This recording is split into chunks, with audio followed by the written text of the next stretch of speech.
Lucas 23, do 8 ao 12, diz assim: Herodes, vendo a Jesus, sobremaneira se alegrou, pois havia muito que queria vê-lo, por ter ouvido falar a seu respeito. Esperava também vê-lo fazer algum sinal, e de muitos modos interrogava Jesus. Jesus, porém, nada lhe respondia. Os principais sacerdotes e os escribas ali presentes o acusavam com grande veemência. Mas Herodes, juntamente com os da sua guarda, tratou-o com desprezo e, escarnecendo dele, fê-lo vestir-se de um manto aparatoso e o devolveu a Pilatos. Naquele mesmo dia, Herodes e Pilatos se reconciliaram, pois antes viviam inimizados um com o outro. Vamos parar aqui, queridos. Na semana retrasada, antes de viajar, nós tratamos do texto no qual Jesus é preso, é levado diante do Sinédrio. O Sinédrio era ali o ajuntamento religioso, da época dos judeus, e eles acusam e condenam Jesus por blasfêmia. Depois eles levam Jesus diante de um tribunal civil, que era para dar legitimidade àquilo que eles estavam fazendo, porque eles não podiam matar Jesus. E eles levam diante de Pilatos. Eu preguei aqui que Pilatos, de todas as maneiras, tenta passar a bola. Quando ele vê uma oportunidade que dizem, olha, esse camarada é galileu, ele falou, opa, se é galileu, vou mandar para Herodes e vou lavar as minhas mãos. Começo a lavar as mãos desde já. Então agora a gente vai ler o texto em que Herodes vai interrogar Jesus. Ele já havia sido interrogado e condenado pelo Sinédrio. Ele passou pela mão de Pilatos. Pilatos tenta se livrar do problema, passa a bola para Herodes. Esse é o texto que a gente vai meditar agora. Se você depois for ler Mateus, Marcos e João, nenhum dos três fala dessa situação. Só Lucas fala disso. Tanto que você vai ver assim, Jesus perante Pilatos, no Evangelho de Lucas, Jesus perante Herodes, depois de novo Jesus perante Pilatos. A gente vai ver que Pilatos Herodes devolve Jesus para Pilatos. Então Lucas é o único que relata esse toma lá da cá. Jesus sai do Sinédrio, vai para Pilatos, vai para Herodes, volta para Pilatos e aí termina na condenação final. Então nós estamos hoje nessa passagem de Pilatos. Então vou ler de novo, versículo 8 diz assim, na passagem de Herodes. Herodes, vendo a Jesus, sobremaneira se alegrou, pois havia muito queria vê-lo, por ter ouvido falar a seu respeito, e esperava também vê-lo fazer um sinal. A gente deve lembrar que esse Herodes já foi citado por diversas vezes aqui na Bíblia, e no texto de Lucas, no qual a gente está pregando há mais de 1 ano e meio. Lá no capítulo 3 de Lucas, nós já falávamos de Herodes, porque João Batista estava denunciando ele porque ele havia se casado com a mulher do seu irmão. E aí, no capítulo 3, diz João Batista assim, mas Herodes, o tetrarca, sendo repreendido por ele, João Batista, por causa de Herodias, mulher de seu irmão, e por todas as maldades que o mesmo Herodes havia feito, acrescentou ainda sobre todas a de lançar João no cárcere. Então é ele que prende João, é ele que manda cortar a cabeça do profeta João Batista, é ele que faz todas essas maldades contra todos a quem ele desejava e se levantava contra ele. Andando um pouco mais em Lucas, só que agora no capítulo 9, você vai ver que quando esse Herodes soube o que Jesus estava fazendo, ele perturbado por uma crendice, por um misticismo, por uma doideira, ele acha que Jesus era João que ressuscitou dos mortos. Ele havia cortado a cabeça de João, havia visto a cabeça de João no prato entregue para a filha de Herodias, e ainda assim achava que Jesus podia ser João. Por isso que ele ficou em pânico e curioso por ver Jesus. Lucas 9:9 diz assim, Herodes, porém, disse, eu mandei decapitar a João. Quem é, pois, este a respeito do qual tem ouvido tais coisas? E se esforçava por vê-lo. Então ele queria ver Jesus, porque ele acreditava, não sei porquê, que Jesus poderia ser João Batista ressuscitado. Quando a gente avança mais um pouco e chega em Lucas capítulo 13, alguns dos fariseus vão falar para Jesus, olha Jesus, corre, porque Herodes quer te matar. está achando que você é João Batista e está achando que você vai arrumar problema para ele. Jesus, de forma muito intrépida, né, com intrepidez, com muita autoridade, diz: olha, fala para aquela raposa que eu não tenho medo dele não, estou fazendo minha obra e vou continuar fazendo. Isso está em Lucas capítulo 13, 19 e 20, diz assim, Lucas 13, 19 e 20, Lucas 13, 31 e 32, desculpa. Naquela mesma hora, alguns fariseus vieram para dizer-lhe: retira-te e vai daqui, porque Herodes quer matar-te. Ele, porém, Jesus, lhe respondeu: ide dizer a essa raposa que hoje e amanhã expulso demônios e curo enfermos, e no terceiro dia terminarei. Jesus dando a entender aqui que quando chegasse a hora que ele terminasse o ministério, ele se apresentaria diante de Herodes. Ora, isso, Herodes não tinha poder nenhum sobre ele, porque ele mandava na sua vida e o Pai governava a sua vida. Então agora, Jesus está diante desse camarada, desse perverso Herodes, desse que matava,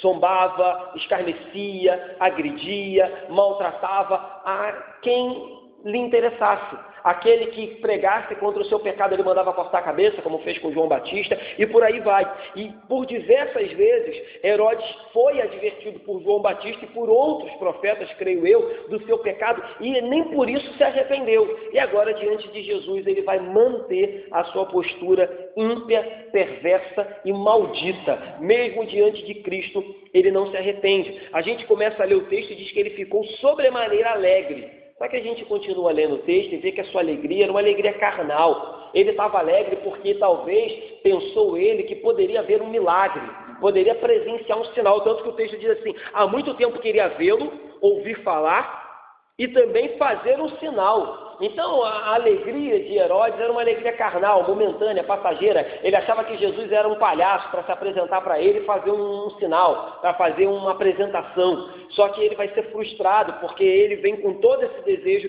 de ver e ver Jesus, e Jesus vai frustrar os seus planos, mostrando que se ele quisesse ver alguma coisa de Jesus, primeiro ele haveria de ter que se arrepender, pedir perdão dos seus pecados e confessar Jesus como Salvador. Então ele vai ser frustrado. Como eu disse, Herodes queria ver Jesus.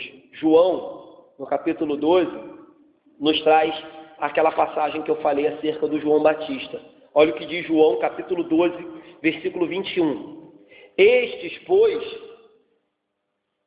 não, essa passagem aqui é outra, queridos, mas eu quero ler ela porque eu quero falar dela. Diz assim: ora, entre os que subiram para adorar durante a festa, haviam alguns gregos. Então, João está nos dizendo que algumas pessoas subiram para ir à festa em Jerusalém e tinha gregos no meio desse povo. E aí João diz assim: estes, pois, se dirigiram a Filipe, que era de Betsaida, da Galileia, e lhe rogaram: Senhor, queremos ver Jesus. Eu coloquei essa passagem aqui para a gente meditar nesta manhã pelo seguinte fato: Herodes queria ver Jesus, fazer um milagre. Os gregos, quando foram até a festa, chamaram Filipe e disseram: leva-nos até Jesus porque nós queremos vê-lo. E aí eu coloquei essa passagem para fazer o seguinte paralelo: hoje, muitos também querem ver Jesus. Inclusive até cantamos: eu quero ver Jesus. Mas a minha pergunta é: Herodes queria vê-lo para fazer um milagre. Os gregos queriam vê-lo por curiosidade, porque os gregos eram muito envolvidos com sabedoria, com filosofia, e queriam conhecer um pouco, ouvir dessa filosofia nova que Jesus trazia. E hoje, nos dias de hoje, existem muitas pessoas que entram e saem das igrejas evangélicas também querendo ver Jesus. E a colocação que eu queria fazer, e quero chamar você a refletir, é: qual é a motivação que tem feito algumas pessoas querer ver Jesus? Qual tem sido a nossa motivação em vir aqui, domingo após domingo, entre aspas, ver Jesus? Qual tem sido a nossa motivação? É uma motivação sincera, honesta, quebrantada, de intimidade, de sinceridade, de mais santidade, de arrependimento, de se envolver mais com o meu e seu Senhor? Ou tem sido uma atitude tipo: eu quero ver Jesus, porque vai que ele faz um milagre, vai que ele me dá uma bênção, vai que ele arruma um casamento, vai que ele abre as portas do emprego para mim? Eu queria que você meditasse sobre isso. Não precisa me responder, nem vou dar uma resposta efetiva aqui, mas eu acho que a gente deve pensar nisso. Tem muita gente querendo ver Jesus, mas eu arriscaria dizer que desses muitos, poucos querem ver Jesus pelo verdadeiro motivo que deveriam ver: ser salvos, se arrepender, ter uma vida santa, ter uma vida transformada. Então, eu queria que você meditasse nisso. Herodes queria ver Jesus, os gregos queriam ver Jesus, muitas pessoas queriam ver Jesus. Qual tem sido o nosso motivo para ver Jesus nos dias de hoje? Que a gente possa se perguntar, se responder, e se porventura precisamos mudar, que a gente venha mudar a nossa maneira de ver Jesus. Porque na verdade é essa: ver, todo mundo quer ver. Obedecer, seguir e ter Ele como Senhor. Eu arriscaria dizer que é a minoria que tem feito isso nas igrejas evangélicas brasileiras. Então, cuidado com isso, queridos. Vamos seguir. 9:10 diz assim: e de muitos modos o interrogava. Então, ele fazia de tudo para interrogar Jesus, fazia várias perguntas. Olha o finalzinho. Jesus, porém, nada lhe respondia. Os principais sacerdotes e os escribas ali presentes o acusavam com grande veemência. Então, de um lado, Herodes usa de toda a sua artimanha para interrogar Jesus, para que Jesus pudesse falar alguma coisa, para que ele pudesse condenar Jesus. De outro lado, Jesus, calado, fica diante de Herodes. Em contrapartida, os acusadores de Jesus falam igual tagarelas, porque o texto diz: os principais sacerdotes e escribas o acusavam com grande veemência. Então, de um lado, Herodes pergunta, interroga, do outro Jesus se cala, e na outra ponta os seus acusadores insistentemente levantam mentiras e blasfêmias contra o príncipe da paz. E aí entra a frustração de Herodes, e é uma estratégia que Jesus adotou. Jesus, diante do perverso Herodes, prefere ficar quieto.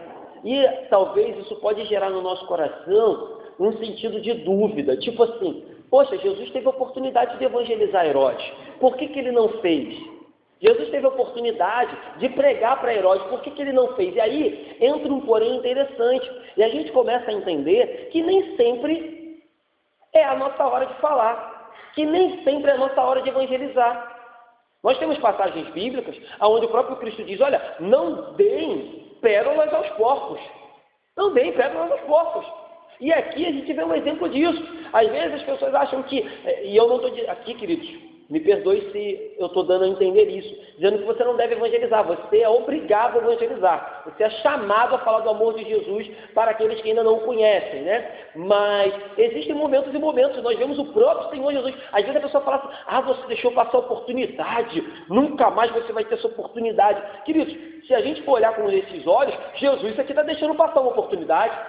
Ele poderia pregar, ele poderia evangelizar e não fez. Então, existem tempos e tempos, momentos e momentos, e Deus há de falar ao nosso coração no momento ideal para falar e evangelizar alguém. E Jesus entendia que essa não era a hora de evangelizar Herodes, até porque ele teve muitas oportunidades quando João Batista cansou de pregar para ele. Ele teve muitas oportunidades quando ouviu falar de Jesus e, em vez de se arrepender, ele ficou com medo de Jesus ser João Batista. Ele ficou curioso para ver um milagre.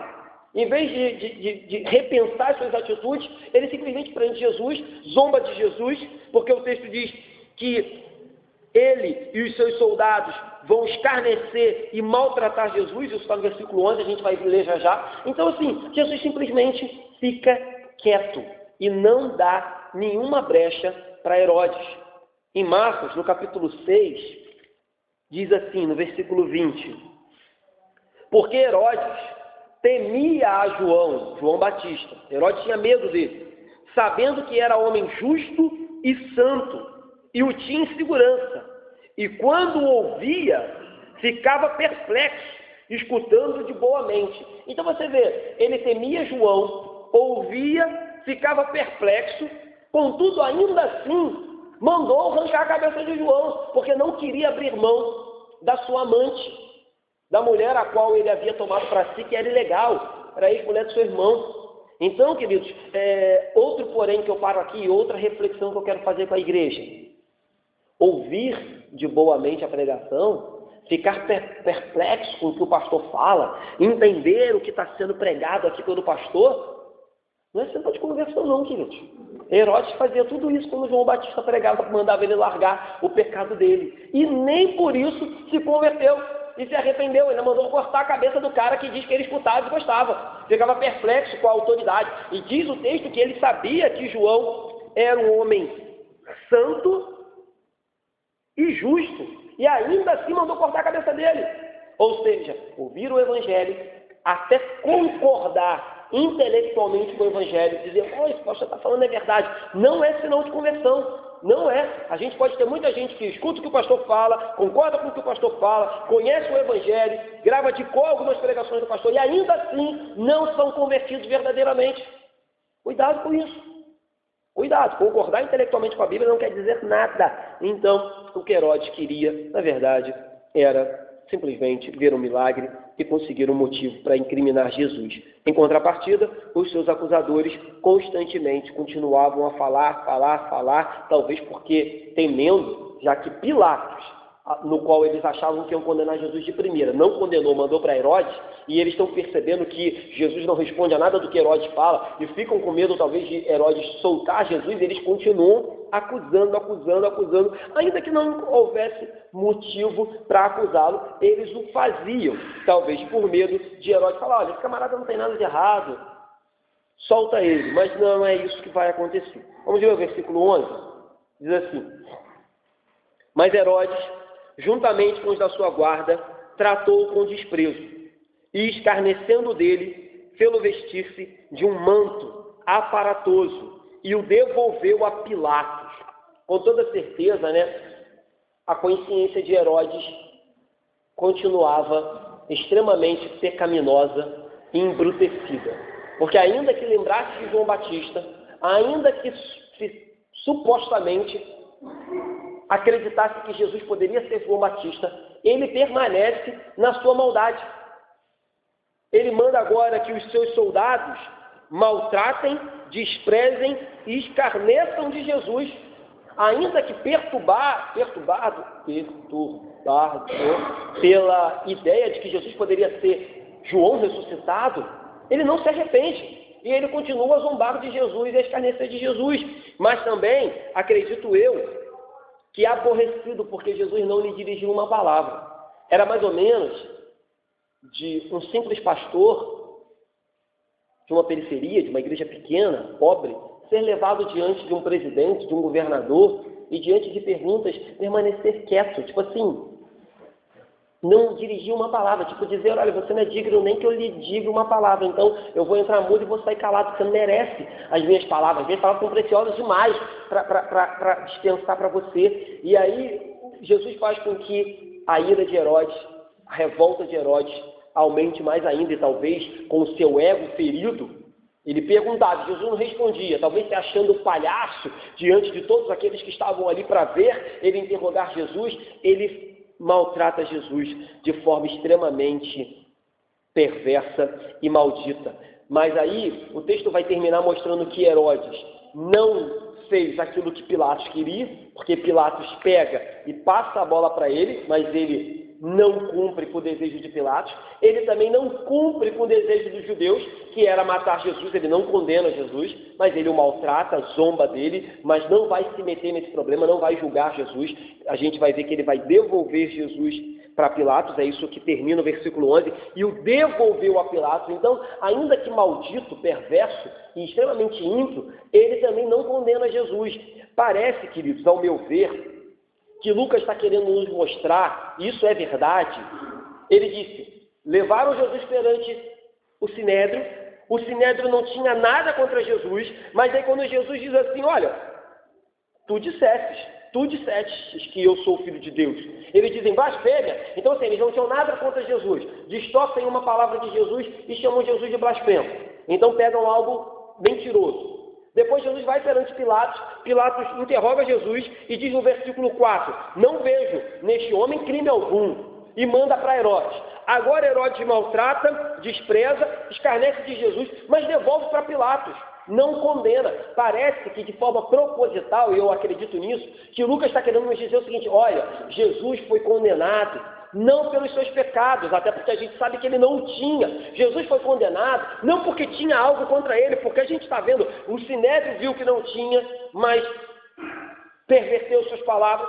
Pilatos viu que não tinha, mandou ele para Herodes. Herodes viu que não tinha, devolveu ele para Pilatos. Herodes estava acima de Pilatos, então Herodes poderia ter condenado ele, e Herodes não faz. E parece que o que o Lucas está dizendo para a gente é isso. Embora Jesus seja inocente, ele está sendo condenado, acusado, escarnecido, maltratado por causa do seu pecado. por causa do meu pecado, porque ele não tinha. A condenação dele é a nossa. As acusações que fazem contra ele são as nossas. A cruz que ele vai carregar é nossa. O que ele vai pagar na cruz é nosso. Então o que Lucas está deixando bem claro é isso. Olha, o Sinédrio não conseguiu nada contra ele, Pilatos não conseguiu, Herodes não conseguiu. De noite, a gente vai ver, ele volta para Pilatos, e Pilatos novamente não vai conseguir nada contra ele. Então o que o Lucas está dizendo é, atente para isso. Um homem santo, justo, sem pecado, está sendo acusado e condenado por você. Por você. Então ele está deixando bem claro. Lucas faz questão de incluir detalhes que os outros evangelistas não incluem para mostrar isso. Não era por ele, mas era pelos outros. Não era por ele, mas era pela igreja. Por isso que ele estava sendo escarnecido, zombado e condenado, por causa de mim e de você. Vamos terminar? Versículo 12 diz assim: naquele mesmo dia, Herodes e Pilatos se reconciliaram, pois antes viviam inimizados um com o outro. Com base nesse versículo, que fecha esse trecho, diz que Pilatos e Herodes estavam meio brigados, eram inimigos. E aí Pilatos demonstra honrar Herodes quando manda Jesus, Herodes devolve o favor quando devolve para Pilatos, e aí eles fazem as pazes. Não sabemos o porquê que antes disso eles estavam brigados, mas uma coisa sabemos, eles usam da vida de Jesus, eles usam desse momento maldito para selar as pazes. E aí existe uma contradição muito grande, porque por diversas vezes a Bíblia vai nos dizer que Deus reconciliou consigo os pecadores por meio do seu Filho. Havia uma inimizade, já falei muito isso aqui, havia uma inimizade entre nós e Deus. Nós éramos pecadores e Deus era santo. Nós éramos perversos e Deus era bendito. Nós éramos falhos e Deus era perfeito. Nós éramos filhos da ira e Deus é luz. Nós andávamos em trevas e Ele era o príncipe da paz. Enfim, havia uma inimizade entre nós e Deus. Nós não queríamos Deus, éramos inimigos de Deus, crucificamos o seu Filho, éramos avessos à sua palavra, odiamos a sua santidade. Então Ele veio e nos reconciliou, é isso que diz a Bíblia, por meio do sangue do seu Filho. E hoje nós temos acesso direto a Ele. Fomos reconciliados. Ele nos reconciliou, não fomos nós. Então hoje nós somos amigos de Deus, filhos de Deus, co-herdeiros com Cristo. Temos um lugar nas moradas celestiais. Mas aí você coloca em contraste, Deus nos reconciliou com Ele, e olha a reconciliação que está havendo entre Pilatos e Herodes. A reconciliação de Deus pede arrependimento, fé, perdão, envolve graça, envolve misericórdia, envolve amor. A reconciliação de Herodes e Pilatos envolve uma tramóia, envolve desejos pecaminosos que não convém. E aí eu queria nos perguntar, né? A gente deve tomar cuidado com algumas amizades que se aproximam de nós. A gente deve tomar cuidado com algumas amizades que se aproximam de nós, às vezes apenas com desejo carnal ou com desejo pecaminoso, como foi nesse caso. Se reconciliam por meio de uma maldade, se reconciliam por meio de um pecado. Então, queridos, cuidado com isso. Cuidado, tanto quando alguém se aproximar de você, ou tanto quando você for induzido a se reconciliar com alguém. Não faça isso por motivos torpes e perversos. Se reconcilie com as pessoas assim como Cristo se reconciliou contigo. Se reconcilie com as pessoas assim como Deus se reconciliou com você, com perdão, com graça, com misericórdia, não por interesse, não por motivos errôneos, mas se reconcilie com as pessoas, assim como um dia um Deus Santo se reconciliou com você, pecador, se reconciliou comigo, pecador. Perdoe as pessoas não por interesse, porque Deus, quando nos perdoou, não tinha interesse nenhum, porque a gente não tinha nada para dar a Ele. Perdoe as pessoas sem interesse. Ame as pessoas sem interesse, porque quando Deus nos amou, não tinha interesse nenhum, porque nós não tínhamos nada para lhe dar. Então, quando você for lidar com as pessoas, se reconciliar, amá-las, perdoá-las, exercer misericórdia, faça como Deus fez para conosco, e não como os homens fazem, não toma lá da cá. Porque isso é maldito, é perverso. E a gente vê aqui Herodes e Pilatos fazendo a mesma coisa, só que contra João. Lá em Atos, no capítulo 4, no versículo 27, diz assim, o apóstolo Pedro, diz assim: porque verdadeiramente se ajuntaram nessa cidade contra o santo servo Jesus o qual ungiste Herodes e Pôncio Pilatos, com os gentios e gente de Israel. Pedro está contando aqui o que aconteceu com Jesus.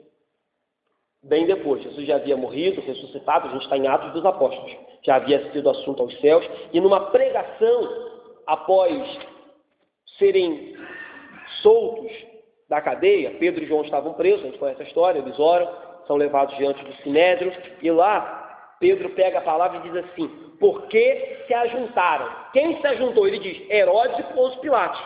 Aí ele diz, mais gentios, mais gentes de Israel. Aí olha o que diz o 28, para fazerem tudo que a mão de Deus e o propósito predeterminaram. Aqui que entra a graça do Evangelho, queridos. Olha o que Pedro está dizendo. Se juntou Herodes, Pilatos, gentios e gente de Israel, para matar Jesus. Aí olha o que Pedro diz no 28, sequência disso, para fazerem, quem está fazendo são eles, tudo o que a mão e o propósito de Deus predeterminaram. Ou seja, Deus tinha soberania sobre todas as coisas. Deus estava no controle desde o início. Repito o que tenho pregado aqui a outros domingos. Isso aqui não tira a responsabilidade de Pilatos, Herodes e dos judeus. Até porque mais na frente, o próprio Pedro vai dizer, vocês mataram o príncipe da paz. Vocês crucificaram o autor da vida. Mas o que Pedro está dizendo, não se desespere, povo de Deus. Não se desespere, igreja. Deus sempre esteve no controle de todas as coisas. Porque havia, ou melhor, era necessário, de noite a gente vai citar esse texto, que o Filho de Deus morresse em favor dos seus filhos, da sua igreja, dos pecadores arrependidos. Então, ainda que a gente fique um pouco entristecido com o que está acontecendo com Jesus, não se desespere, certo? Deus estava no controle de todas as coisas. Vamos terminar? Algumas aplicações rápidas. Primeira aplicação que a gente percebe aqui é que um coração que não é convertido está sempre cheio de motivos pecaminosos. Os judeus queriam matar Jesus porque não queriam perder a sua condição religiosa diante do povo de Israel. Os gentios talvez pediam a morte de Jesus porque não concordavam com aquela filosofia dele, com aquela pregação que ele trazia.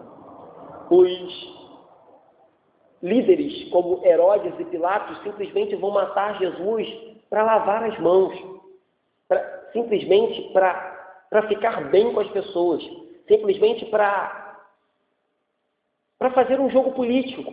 Eles não queriam desagradar os judeus, porque sabiam que os judeus eram um grande grupo, ainda mais o Sinédrio era um grupo influente, um grupo político, e aí eles simplesmente vão mandar matar Jesus. Então você percebe que o coração do ser humano sem Jesus, ele está sempre cheio de motivos errados, pecaminosos e tendenciosos. E aí, falei do ímpio, mas vamos fazer uma meia-culpa aqui, fazer uma auto-reflexão? A gente também, queridos, se não tomar cuidado, rapidamente deixamos o nosso coração ficar cheio de motivos pecaminosos. Então vamos vigiar com relação a isso, porque aqui estamos falando de homens perversos, malditos, que não tinham Espírito Santo e que estavam condenando Jesus. Mas se a gente for sincero, como devemos ser, constantemente nós que temos o Espírito Santo, olhamos para dentro de nós e falamos, caramba, como é que eu posso estar pensando um negócio desse?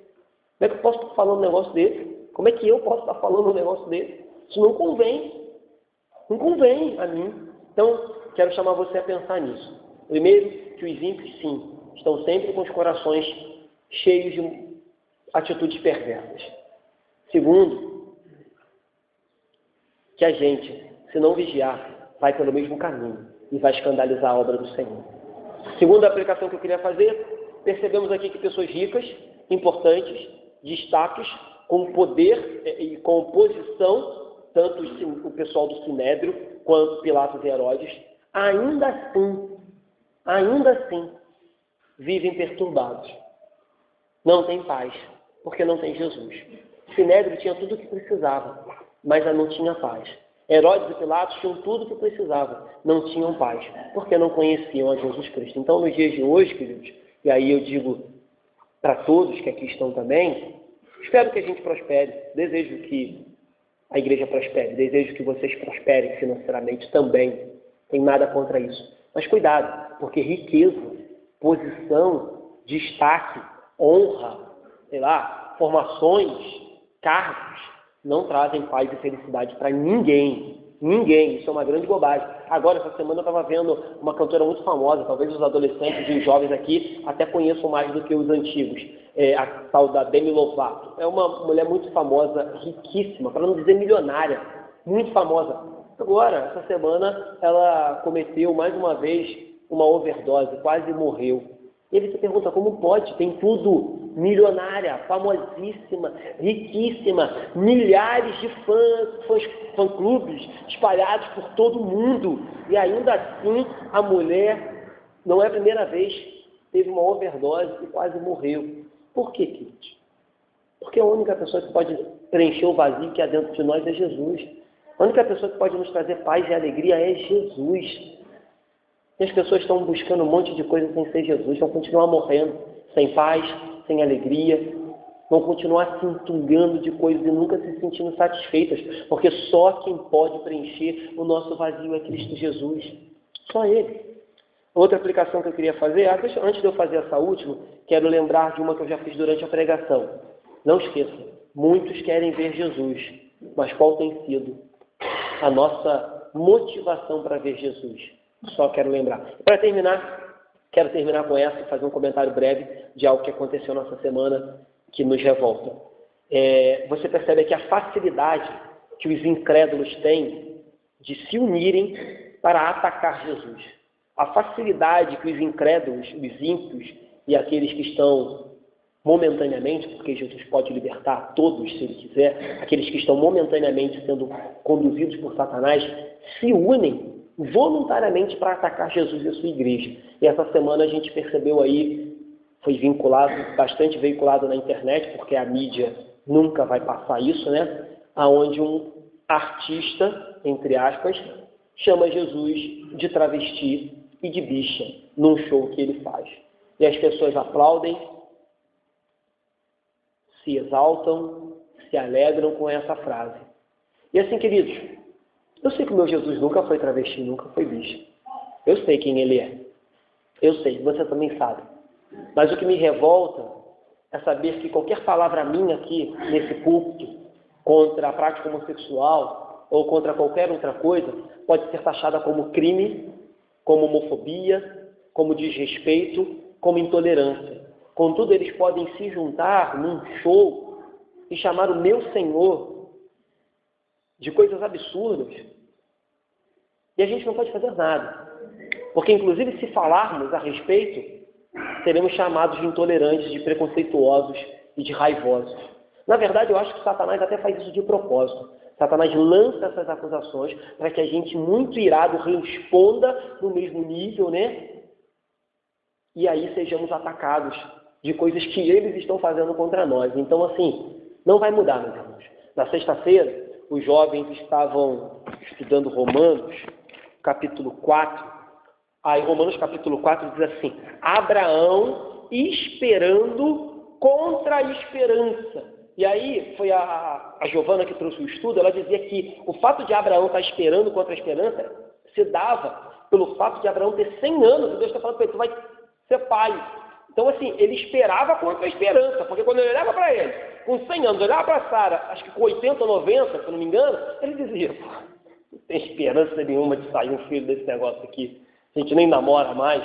Mas eu dizia para os jovens o seguinte: eu consigo aplicar esse texto para a gente nos dias de hoje de forma até pior, porque Abraão apenas estava velho.